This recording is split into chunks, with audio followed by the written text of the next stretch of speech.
2 जून 2026 की रात पटना में खान सर के Khan global studies coaching centre पर हमला हुआ। इस घटना के बाद से मामला लगातार चर्चा में बना हुआ है और अब इस मामले में पुलिस की जांच भी तेज हो गई है। दरअसल इस पूरे मामले में ज्ञान बिंदु के डायरेक्टर रोशन आनंद का नाम सामने आया है। पुलिस ने रोशन आनंद को हिरासत में लिया है और पटना के दीघा थाने में उनसे पूछताछ की जा रही है। वहीं दूसरी तरफ पुलिस घटना से जुड़े सभी पहलुओं की जांच में जुटी हुई है। इसी बीच अब इस पूरे विवाद में पूर्णिया सांसद पप्पू यादव की भी एंट्री हो गई है। पप्पू यादव ने खान सर और रोशन आनंद दोनों से विवाद खत्म करने की अपील की है। पप्पू यादव ने कहा कि खान सर और रोशन आनंद दोनों उनके दिल के बेहद करीब, दोनों को वो अपना भाई मानते हैं। अगर किसी से कोई भूल हुई है तो उसे भुलाकर इस विवाद को यहीं पर ख़त्म कर देना चाहिए। उन्होंने खान सर से भी बड़ा दिल दिखाने की अपील की है। अब जरा सुनिए इस पूरे मामले को लेकर पप्पू यादव ने क्या कहा है। इस विवाद को रोकना चाहिए।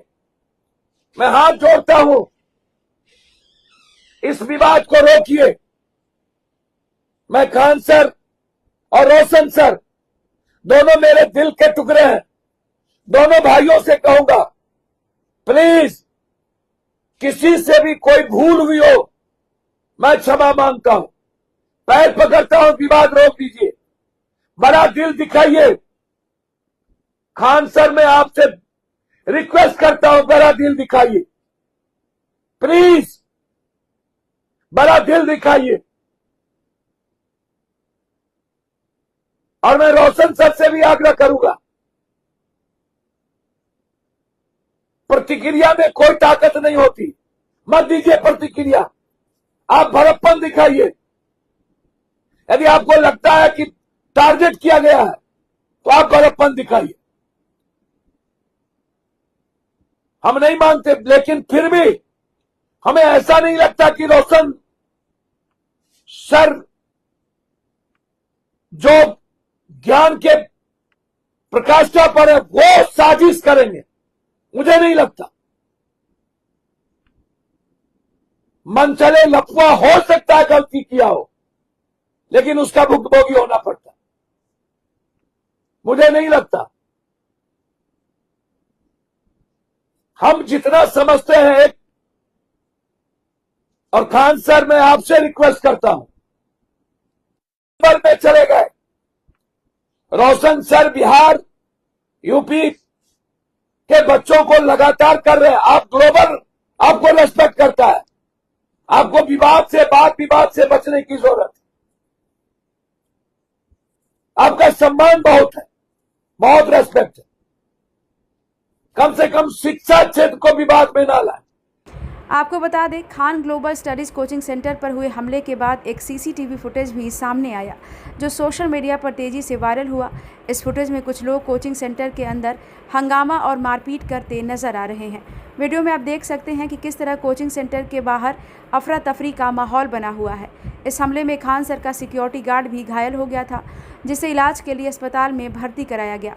फिलहाल उसका इलाज चल रहा है। वहीं इस घटना के बाद खान सर ने भी सामने आकर पूरी जानकारी साझा की है। खान सर ने बताया कि आखिर उस रात कोचिंग सेंटर में क्या हुआ और किस तरह पूरी घटना घटी।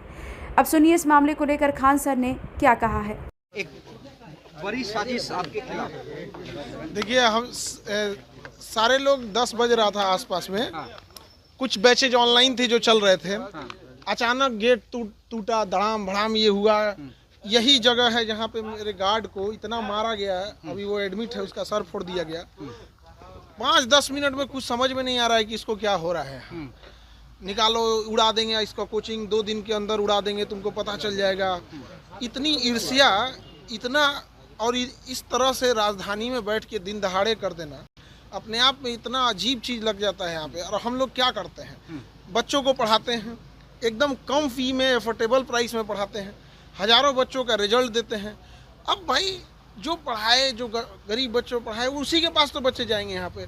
ये इतना बचकाना हरकत यहाँ पे उड़ा देना इस चीज़ को। आज की जो घटना है उसके पीछे आपको क्या लगता है, क्या वजह रही? गार्ड स्पष्ट बोल रहा है कोचिंग वाला है, और अभी तो पुलिस गिरफ्तारी भी करेगी बहुत जल्दी। बहुत सारे लोगों का सीसीटीवी में नाम, चेहरा आ गया है, और सबका यहाँ पे, लेकिन आपने 10 FIR कराया है? हाँ, FIR हम लोग ने करा दिया, आपने नेम्ड FIR कराया? नेम्ड FIR कराया गया है। अच्छा, ये बताइए कि 2019 में भी यहाँ पर बम चले थे। जी बिल्कुल चला था, और इस साल जनवरी में भी आई थिंक जनवरी के आसपास ना गेट तोड़ा था यहाँ पे बम मार के गया था यहाँ पे। हम लोगों को लगा कि सब नॉर्मल चीज़ है, कौन FIR करता है यहाँ पे। उसके बाद मार्च और कब गेट तोड़ा था, स्कॉर्पियो या थार ले आके करके पीछे से तोड़ दिया था रात को आसपास। हम लोग को लगा कि क्या हुआ क्या नहीं, छोड़ देते हैं यहाँ पे। आज की घटना जो इतना इसको निर्मम तरीके से मारा गया है, आप अगर देख लीजिएगा उस बेचारे को, अगर यहाँ के लोकल लोग नहीं बचा रहते, ये लोग नहीं बचाए तो मार देता था। अच्छा, बच नहीं पाता।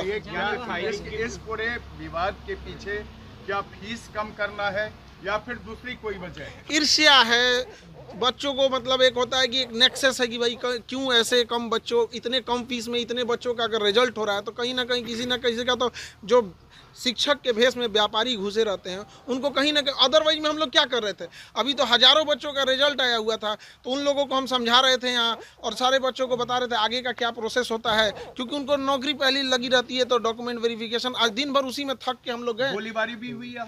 देखिए उस समय इतना घटना हुआ। अभी जो घायल है, जो मेन, हम लोग तो अंदर से भी अपने चैम्बर में थे, टीचर लोग क्लास ले रहे थे, जो गार्ड है उससे पूछा गया तो उसका कहना है कि सर कुछ समझ में नहीं आ रहा, इतना मार के फोड़ दिया गया उसको, तो समझ में नहीं आ रहा। एक सवाल का जवाब दीजिए। हाँ? जहाँ पर आप पढ़ाते हैं बच्चों को, जहाँ बच्चे पढ़ने आते हैं, कैरियर बनाने आते हैं, वहाँ मारपीट होती है, वहाँ गोलीबारी होती है, वहाँ बम फोड़े जाते हैं। ये कोई पहली घटना नहीं है। आप ही बता रहे हैं कि 2019 से हो रही है। आखिर इसको रोकने के लिए आपने कभी पुलिस का सहारा लिया या फिर आप भी अपने लोगों से इसको रोकने की कोशिश कर रहे हैं? देखिए दोनों चीज करना होता है। खुद की सुरक्षा होती है, पुलिस का ऑब्वियस बात है, पुलिस साथ में तो रहती नहीं है, उसको आने में जब तक समय लगेगा। अभी भी पुलिस आई है, ऐसा नहीं है कि पुलिस नहीं आई है या फिर पुलिस अभी नहीं है, अभी भी कैंपस में है, लेकिन वो लोग इतने प्लान तरीके से आते हैं। और आप देखेंगे जो गार्ड है उसका एज कितना होगा, 20-25 साल, 20 22 के बीच में होगा। बेचारा एकदम सीधा है, सुबह सुबह गाय, सुबह सुबह वो ना उठेगा तो गाय दूता है। अब ये घटना ना हो, इसके लिए आप क्या कर रहे हैं? हम तो पुलिस को यही कहेंगे कि सख्त से सख्त कार्रवाई की जाए, और हम आपको दिखाते हैं कि किस तरह से उसको मारा गया है। आप देखिए ये पूरा खून से लथपथ है। आप अगर देखिएगा तो पूरी तरह से खून से लथपथ हो गया। बोला था 2 दिन बाद मारा जाएगा। हाँ, 2 दिन बाद उड़ा दिया जाएगा। मतलब ये भी कहा गया है कि मतलब 2 दिन के बाद पूरा इंस्टीट्यूट उड़ाने की धमकी है। 2 दिन बाद पूरा इंस्टीट्यूट उड़ाने की धमकी है। यानी एजुकेशन हब के रूप से जाने जाना वाला जो मुसल्लहपुर हाट है, अब वो शर्मसार कर रहा है। बिल्कुल शर्मसार कर रहा है। लोग देखेंगे तो क्या सोचेंगे। और ये कितना नीच हरकत है कि आपको अगर कोई ईर्ष्या हो या कोई आदमी गलत काम करे तो करो ना भैया। ये सब चीज़ें, शिक्षा सबको ज़रूरी है, सबको उस पर अधिकार होना चाहिए। गरीब से गरीब बच्चा पढ़ना चाहिए, तो हम लोग इसी को प्रमोट करते हैं ताकि आपने नेम्ड FIR किया बिल्कुल है, बिल्कुल। किन लोगों पर किया है? और FIR की कॉपी आप लोग को दे दी जाएंगे। यहाँ पे जो FIR हुआ, अभी पुलिस की प्रक्रिया चल रही होती है, तो हमको लगता है कि पुलिस की प्रक्रिया को पूरी जांच कर देनी चाहिए। CCTV थे उसमें कुछ सारे फुटेज दे दी गई हैं। क्या आप लोग तो अगल बगल के जो इंस्टीट्यूट के बारे में जानते होंगे कि कौन आया था? हाँ, सब इसी कैंपस का है, सब इसी आप तो पहचान रहे हो ना? सब स्टाफ है सर। सारे आसपास के लोग, सारे लोग आपको भी जानने वाले, आप भी उनको जानते हाँ हाँ हाँ। यार तो CCTV कैमरा लगा हुआ है पूरा, यहाँ पे 20 CCTV कैमरा है, सब में आ गया क्या है। सर आप सुरक्षा की मांग करेंगे? क्योंकि जरूर हम तो सरकार से कहेंगे सुरक्षा की मांग जरूर करेंगे। और यहाँ बच्चे भी के लिए बनाया जाए। हाँ, यहाँ पर एक OP जरूर बनाया जाए पुलिस डिपार्टमेंट का, जगह देने के लिए एग्री है। और सुरक्षा के लिए बहुत होता है कि कोई आए दिन, जैसे जनवरी में बम जो चला है तो जनवरी में